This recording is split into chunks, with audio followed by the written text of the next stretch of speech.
Hello everyone, I'm Santiago and today I'm gonna be testing Octopath Traveler 2 on the Steam Deck. So thanks to Square Enix first for providing a code of the game. And this game it's also on Nintendo Switch, on PlayStation 5, on the Xbox consoles, on PlayStation 4. But it's interesting for me to test a handheld because it's also on the Switch, so we got a comparison. Of course, it's way more powerful than the Switch. And the Switch is running this at 720p at 20 to 30 frames, some drops below 30 when there is combat. So what I'm doing right now, first of all, is highest settings on the Steam Deck's native resolution. As you can see here, we got full control of the visuals, which is always good. So yeah, let's get into it. Let me enable the FPS counter to show you first unlock frame rates. The game goes up to 120. And as you can see while moving around, by the way, beautiful visuals, old visuals mixed with new ones. So we got shadows, we got depth of field, which some people do not like, is too heavy, and I agree, it's a little bit too much, but you can disable it if you want to, which is always good. So that's one of the advantages over the Switch version. Apart from way better performance, we got better visuals and full control over the visuals as well.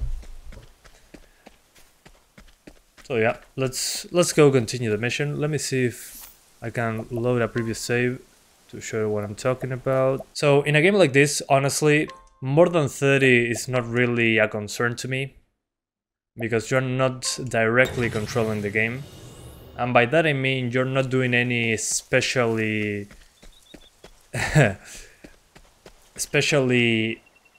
action-based combat. You're just going through menus. As you can see, the cutscenes are locked at 60, which is fine. So I think it's a waste of energy for the Steam Deck to have unlocked frame rates. As you can see here, it's kind of a waste. So you can go in here and lock it to 60.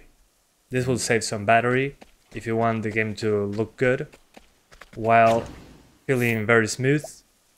Let's provoke this individual. And we're going to be using a beast to scare him. So we're going to use the King Iguana for this. As you can see, the first time it showed up, we have a stutter. But afterwards, it gets way more stable after the first battles are basically done. So yeah, as you can see, 60 frames, some minor stutters in the first two attacks. After that is completely fine.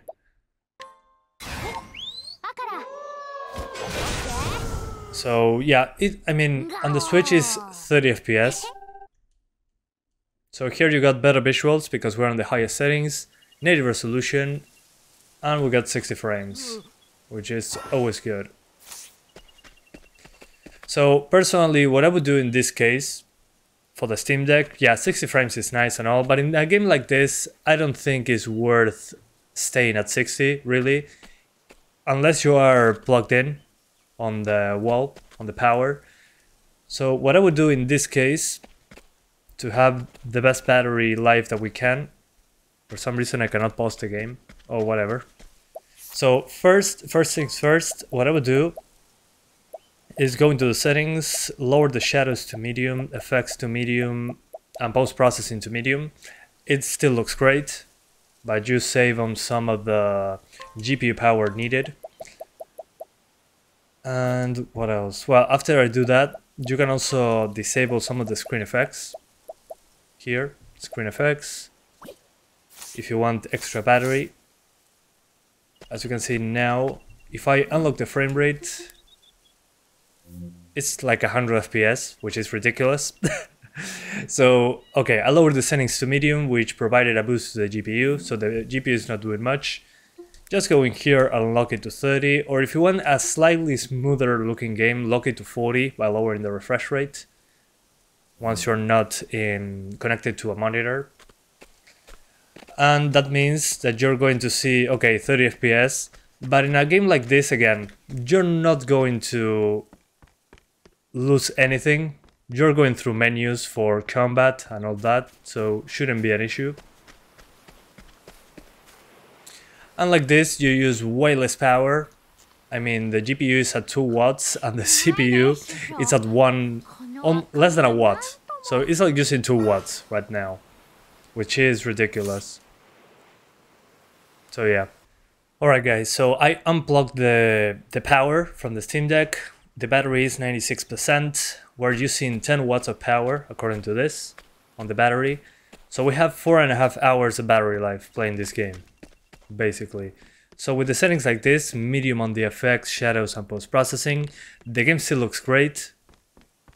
It runs at 30 frames. Again, in a game like this, should be fine. You can even disable the depth of field in the background. And looks amazing on the Steam Deck screen, which is awesome. I love seeing that. And you get lots of battery life, which is always good to see. So if you're taking this on the go, you have 4 hours of gameplay on the Steam Deck. And if you want to go even further, you could play on the lowest settings, but the visual aesthetic of the game is lost. So if you go to 60 frames, you jump from 4 hours of battery, okay, it looks super smooth now, to below 4 hours. So it's going to go even lower. It's using a few more watts. But if you want maximum battery life, that's the way to do it.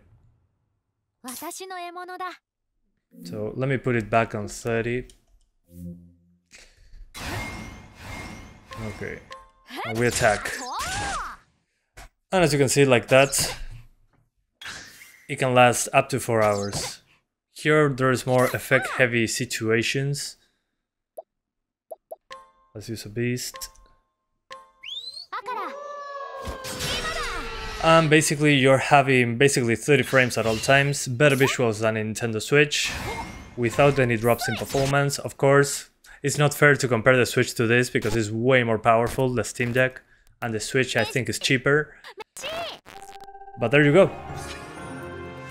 It works completely fine.